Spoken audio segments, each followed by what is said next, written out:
Les invitamos a escuchar Santos en el Claustro, dirigido por Fray Santiago Cantera y conducido hoy por Margarita Cantera.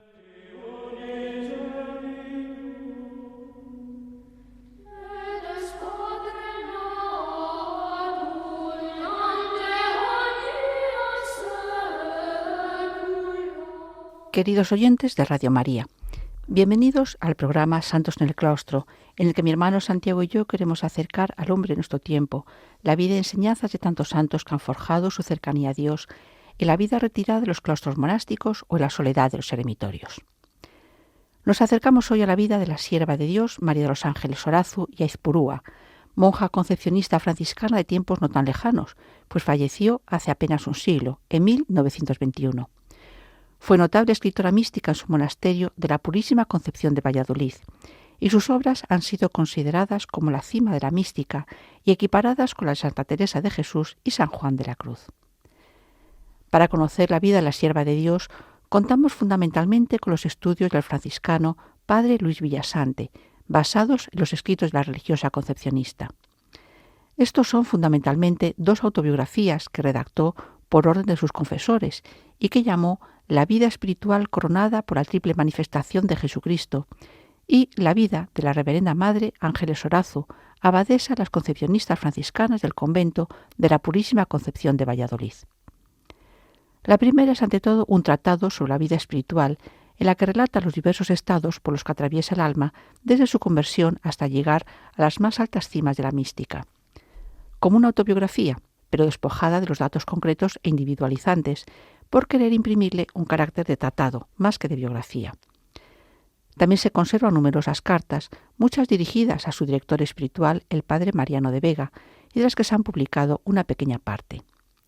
De sus obras marianas destacan el acto de consagración a María Inmaculada, y de manera especial el opúsculo titulado La ovejita de María, donde, bajo la alegórica forma de la pastora que cuida de su oveja, describe la influencia de Santa María en la santificación del alma, con muchos rasgos autobiográficos. También son notables sus comentarios a diversos pasajes de la Sagrada Escritura.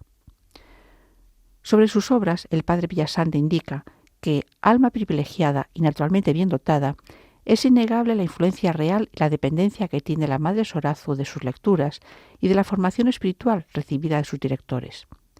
Pero por encima de todo esto, creemos poder afirmar, sin temor a equivocarnos, que en su obra literaria es infinitamente más importante la parte que se debe a su experiencia mística propia y directa, a su contacto verdaderamente excepcional con el mundo de las realidades sobrenaturales. Los primeros años de vida, hasta la conocida como conversión, es la etapa que su biógrafo califica de vía purgativa y se extiende hasta 1895.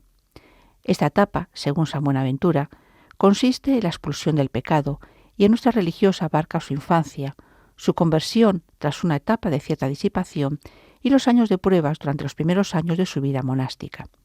Etapa de verdadera purificación que ella llamó el purgatorio de la vida espiritual. Su infancia muestra ya un asomar de luces, de sentimientos y emociones de orden místico, como dice el padre Villasante, verdaderas raíces del árbol místico que se desplegó después. Sor María Ángeles nació el 22 de febrero de 1873 en la villa guipuzcoana de Zumaya, villa entonces volcada en la actividad pesquera. Pertenecía a una familia profundamente religiosa de humildes pescadores, aunque su padre no era propiamente pescador, sino que se dedicaba al transporte y venta del pescado. En el bautismo recibió el nombre de Florencia. Tuvo 6 hermanos, aunque 2 hermanas murieron de niñas y otro siendo muy joven. Otro de sus hermanos fue lego franciscano y estuvo vinculado a la custodia de Tierra Santa. A los pocos días de su nacimiento, la familia se trasladó al establecimiento de baños de Cestona por el peligro que amenazaba la villa de Zumaya en medio de la Tercera Guerra Carlista, y allí permaneció 2 años. De regreso a su villa natal, asistió a la escuela de párvulos de las Carmelitas de la Caridad. Cuando tenía 6 años, la familia se trasladó a San Sebastián, mientras que el padre iba y venía de esta ciudad a Tolosa, donde tenía un puesto de venta de pescado. En 1883 todos se trasladaron definitivamente a esta localidad, donde Florencia viviría el resto de su vida seglar, salvo un año en que estuvo en San Sebastián sirviendo a una familia. Al regresar a Tolosa fue empleada en la fábrica de boinas de Antonio Elósegui. Desde muy pequeña, Florencia recibió gracias espirituales extraordinarias, más bien místicas, como puede deducirse de los breves relatos que ella misma hizo de su infancia. Uno de los más destacados es la muy temprana conciencia, ella dice que hacia los 3 años, de su malicia, por lo que consideraba merecer el desprecio de Dios. Como afirma su biógrafo, el padre Villasante, se trata indudablemente de una gracia mística que Dios le otorgó para fundarla en la humildad, en la persuasión de su nada, sirviendo de contrapeso a los altísimos favores sobrenaturales que le iba a conceder. Por este convencimiento de su propia maldad, sufría con mucha paciencia las frecuentes enfermedades y dolencias que le afectaron desde pequeña. Con los años, este convencimiento de su indignidad estaba tan fuertemente arraigado que pensaba sinceramente que ningún sacerdote podría sufrir a una pecadora como ella, y que sólo Jesús y su Santísima Madre eran capaces de sufrirla, por lo que se inclinaba a no tener trato más que con ellos. Durante toda su vida se vio afectada por esta idea, cayendo a veces en escrúpulos y considerando graves pecados simples defectos o faltas leves. También por ello sufrió frecuentemente la tentación de retraerse a la dirección de los confesores. Así, plenamente convencida de su indignidad, no podía comprender cómo Dios le concedía tantos y elevados favores y gracias místicas, por lo que muchas veces pensó que se encontraba ante simples ilusiones suyas o tentaciones del demonio. Como demuestran las cartas a sus directores, siempre temió ser ilusa, fingidora, hipócrita y mentirosa, o víctima de los engaños del demonio, como he dicho. Esto, indica el padre Villasante, es precisamente muestra de la veracidad de estas comunicaciones divinas, pues no estaba inclinada a aceptar sin más lo sobrenatural. Incluso, en ocasiones, llegó a despreciar estas gracias por la bajísima idea que tenía de sí misma. Por fin, Madre Sorazu se rindió ante la evidencia del amor de predilección que Dios la profesaba, a pesar de la miseria e indignidad que ella reconocía de buen grado. Otra virtud mística que recibió a temprana edad, en torno a los 6 o 7 años, fue el sentimiento de la infinita grandeza y bondad de Dios, como verdadera invitación del Señor para que se consagrara plenamente a su servicio. Pero, una vez más, la conciencia de su propia bajeza la retrajo de secundar inmediatamente el llamamiento. Tampoco podemos desligar estas gracias especiales recibidas por la niña del ambiente de profunda religiosidad de su familia, en medio de privaciones económicas y de frecuentes enfermedades. Todo ello vivido con una fe sincera y una religiosidad excepcional. Un detalle bien significativo que lo demuestra es la actitud de su madre ante uno de los episodios de enfermedad que sufrió la niña.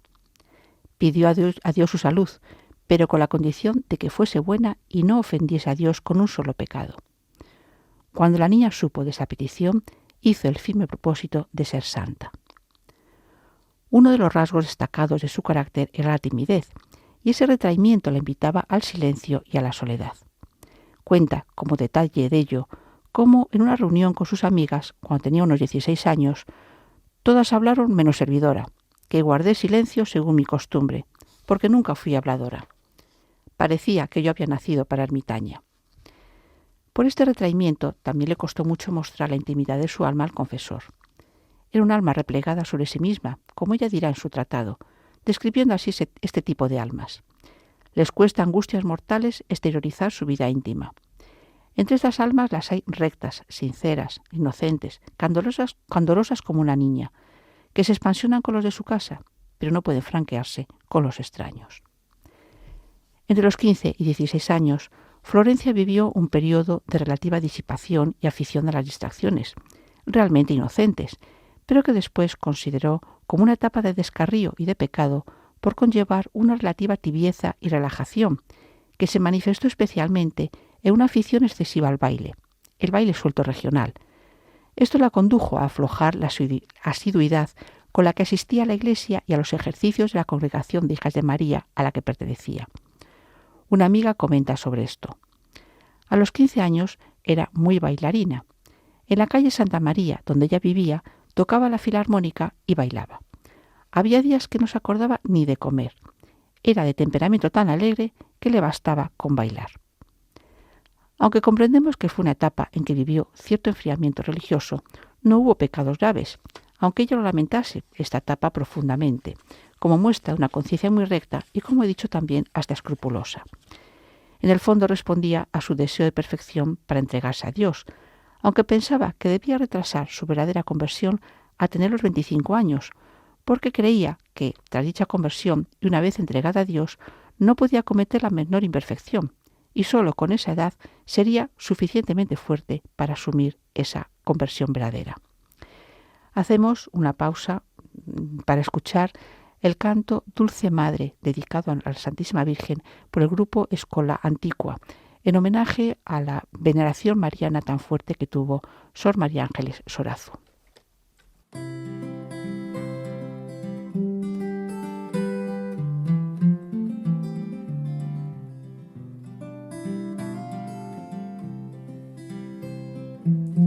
Entonces llamo a un arcángel que San Gabriel se decía, enviado a una doncella que se llamaba María, de cuyo consentimiento el misterio se hacía, en la cual la Trinidad de carne al Verbo vestía. Y aunque tres hacen la obra, en el uno se hacía, y quedó el Verbo encarnado en el vientre de María, en el vientre de María.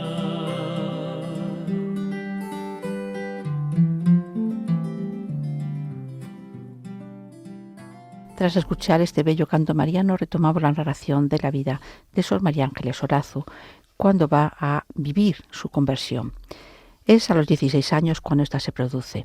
Se cerró con ello la etapa de relajación e inició una vida espiritual intensa y fervorosa. El cambio se produjo en el marco de una romería en la aldea de Leaburu, no muy lejos de Tolosa, en la fiesta de San Pedro Apóstol del año 1889. En esta ocasión se retrasó bastante al regresar a casa, más de lo establecido por sus padres, lo que provocó el disgusto de su madre ante su desobediencia y frivolidad. Las palabras que ésta le dirigió con ese motivo la removieron de verdad. Y dispuesta a llevar a cabo la verdadera conversión, a responder a la gracia de Dios, se retiró a su casa llena de gozo, vistiéndose a partir de entonces con vestidos más oscuros y peinarse a lo beata, como ella decía. La confesión general que hizo poco después le produjo un gozo y consuelos que narraría del siguiente modo, que nos da a entender la recepción de gracias místicas. Como si se hubiesen rasgado los cielos para franquearme sus puertas y mostrarme el regocijo de Dios y la Santísima Virgen. Así me parecía ver con inteligencia la complacencia de Dios nuestro Señor y de la Señora, y que me concedían derecho a la eternidad dichosa. Se trata de una conversión radical, por lo que adoptó hasta el momento de entrar en el convento un plan de vida espiritual que supusiera ya su total separación de las cosas temporales, para consagrarse de lleno a la meditación de la pasión de Jesucristo. Por ello se estableció en el cuarto más retirado de la casa, que convirtió en un oratorio donde pasaba todo el tiempo que le quedaba libre de realizar sus tareas domésticas y el propio trabajo en la fábrica de boinas que antes indiqué. De todas formas, también sabía estar en oración, mientras tenía las manos ocupadas en sus labores habituales. Dedicaba pues mucho tiempo a la meditación, a la oración de contemplación. Por medio de sus escritos conocemos cómo Sor María Ángeles era consciente de las gracias extraordinarias que recibía de Dios. Así dirá en una confesión general con Jesús sacramentado: «Me diste un cuerpo bien organizado y un alma bien inclinada, un entendimiento claro para conoceros, una voluntad generosa para amaros». Y ella comprendía perfectamente cuál es el camino real para la perfección, el camino que, afirma, nuestro Señor le mostró poco después de su conversión. Un camino recto, seguro, espacioso y real que conduce al cielo. Es la vida de Jesucristo, su divino Hijo, nuestro Redentor y modelo. Es decir, la imitación de Jesucristo, la asimilación de sus virtudes. Y en este camino de perfección asumió como modelo el de San Francisco de Asís, cuya devoción, unida a la del Sagrado Corazón de Jesús y bajo la protección de la Virgen, fueron los principales medios de santificación en esta etapa de su vida. Asentada firmemente Florencia en su conversión, entra en una nueva etapa espiritual que ha sido calificada como el desierto, entre los años 1890 y 1893, es decir, su último año como seglar y los 2 primeros en el claustro. Es un momento de privación de la devoción sensible y de todos los consuelos y favores que había recibido en su vida de oración. A ello se añade la dificultad para abrir el alma al confesor por considerarse indigna de las gracias extraordinarias que había recibido. Fue, por tanto, una etapa especialmente dura y difícil, en la que se encontró sola por su propio silencio y pensando que esa noche oscura era consecuencia de su infidelidad. Así describe esta etapa. No volví a las vanidades del mundo en el periodo de tiempo que refiero, pero viví mal, cometiendo muchos pecados y sobre todo el abuso de las gracias recibidas, porque abandoné la mayor parte de los ejercicios piadosos, mi oración y penitencias, y aunque me empleaba en buenas obras, practicaba estas sin espíritu y tal vez sin la rectitud de intención que debiera acompañar a las mismas. Pero la mayor tentación de estos momentos fue la desesperación, pensar que había perdido, y sin remedio, la gracia, una tentación que reaparecerá de vez en cuando. A ello se unió en este momento el dolor por la muerte de su hermana mayor, Concepción. Pese a estas dificultades, se decidió con firmeza en su vocación religiosa. Y como la familia carecía de medios para proporcionarle la dote de ingreso en una comunidad de clausura, aconsejada por su confesor, se preparó especialmente como cantora, pues tenía una bonita voz y muy buenas dotes para el canto, y ello podía facilitar su ingreso en varios monasterios de clausura sin necesidad de aportar dote. Su primera idea fue ingresar en las Capuchinas de Caspe, en la provincia de Zaragoza, donde había entrado una amiga suya. Pero, fijada incluso la fecha para ello, tuvo que desistir por una grave enfermedad que contrajo. Y también por la muerte de su hermana, por lo que asumió el sacrificio de retrasar su ingreso en el monasterio para acompañar algún tiempo a sus padres. Superadas estas dificultades y preparada para ingresar a las Capuchinas de Caspe, le llegó noticia de que las concepcionistas de Valladolid necesitaban una cantora. Animada por su madre, al considerar que su salud no era muy fuerte para la austera vida de las capuchinas, aceptó la propuesta de las concepcionistas. El 25 de agosto de 1891, Florencia partía hacia su suspirado desierto, donde esperaba cumplir su entrega a Dios. Se mezclaban en ese momento la alegría de consagrarse a Dios y el inmenso dolor de separarse de sus padres y hermanos. Pero la primera impresión que tuvo al entrar al monasterio fue de una gran alegría espiritual, porque, como decía, cuando penetré en el claustro y las religiosas me presentaron a una santa imagen de la Virgen, experimenté una felicidad divina inexplicable, un deseo ardiente de santidad, una dilatación o descanso muy grande en mi alma, como quien estaba en su centro y poseía su anhelo. En su nombre de religión se unieron 2 de sus grandes devociones, Sor María de los Ángeles. Pese a su alegría al entrar al monasterio, el periodo de noviciado no le resultó fácil, en buena medida por su falta de franqueza con el confesor, que ella reconoce, y que la llevó a un estado de tibieza y estancamiento. A ello se unía el deseo de una vida religiosa más observante, pues el suyo fue el primer ingreso en el monasterio después de muchos años, y las 8 religiosas que formaban la comunidad eran mayores y se habían relajado bastante en el cumplimiento de la regla monástica. Pocos días después de su profesión solemne, el 6 de octubre de 1892, Sor María de los Ángeles se consagró de forma plena a la Santísima Virgen y se entregó a nuestra Madre como esclava, súbdita, discípula e hija, haciendo de María su reina, superiora, maestra y madre. Una perfecta consagración de esclavitud mariana que realizó sin conocer esa práctica espiritual. Para ella esta consagración a la Virgen es el punto de partida de todos sus bienes. Como dice, la primera piedra fundamental del místico templo de nuestro Señor, que nuestro Señor erigió en mi alma. Como dijo, en más de una ocasión palpó el poder de intercesión y la omnipotencia suplicante de la Virgen. Y el desierto terminó con ello, y Sor María de los Ángeles entró en la vía purgativa de su itinerario espiritual. Y lo místico entró tan de lleno en su vida como si fuese una atmósfera habitual y continua dentro de la cual se desenvolvía. Es lo que llamaba el purgatorio de la vida espiritual. Hasta ese momento no era de ninguna manera una monja tibia o relajada, pese a lo que ella dice de sí misma, pero no estaba satisfecha de su estado y sentía que Dios tampoco lo estaba, en buena medida por su reticencia a abrirse plenamente al confesor y buscar un director espiritual, como el Señor le pedía. Y ese paso llegó por medio de una segunda conversión. Luchó contra las tentaciones con fuerza y constancia, respondiendo plenamente a la luz purgativa que recibía. Pero también en medio de la tentación de la desesperación sobre su salvación, que el demonio agitaba de vez en cuando. Una condena eterna que ella consideraba justa por sus infidelidades, de modo que sólo sentía la bondad y amabilidad de Dios, tanto que no podía sino amarle y servirle, aunque creyese que él la rechazaba para siempre. Otro modo de tentación que sufrió Sor Sorazu fue la de abandonar el servicio de Dios, pero respondió rápidamente que su entrega a Dios se debía al puro amor, no al premio que podría recibir por ello. Como medio de combatir estas tentaciones y arraigarse solo en Dios, Sor María Ángeles reforzó la meditación de la doctrina cristiana recogida del catecismo, así como de la regla monástica, y acompañar a Jesucristo, meditando los misterios de su humanidad y contemplando tanto los dolores físicos como los espirituales sufridos en su pasión. También fundamental en estos momentos fue la estrecha unión que desarrolló con la Santísima Virgen, que le proporcionó consuelos inmensos, como escribiría más tarde a su director. Dios favorece a algunas almas antes de introducirlas en el purgatorio de la vida espiritual, inspirándolas una devoción singular, entusiasta y acendrada a la Santísima Virgen. Estas almas, impulsadas por la gracia, se consagran enteramente a la Señora y se identifican con ella mediante la práctica de la vida mariana, que consiste en inspirarse para todo en la Virgen y hacerlo todo en unión suya.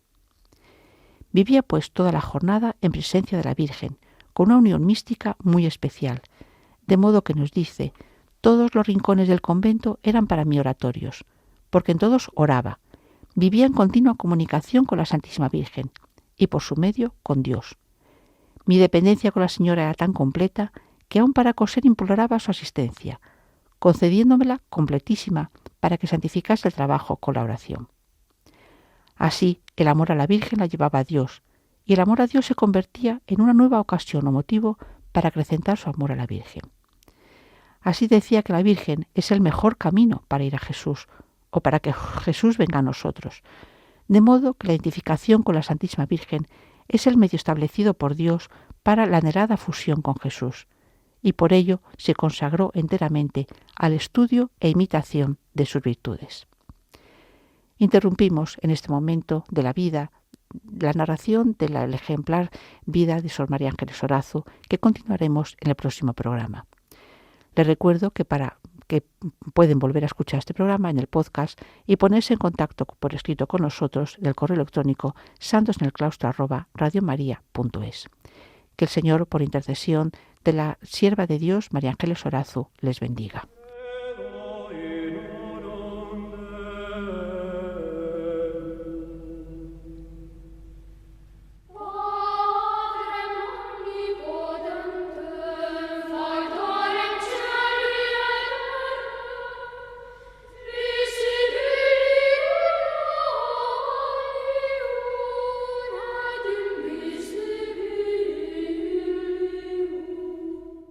Han escuchado en Radio María Santos en el Claustro, dirigido por Fray Santiago Cantera y conducido hoy por Margarita Cantera.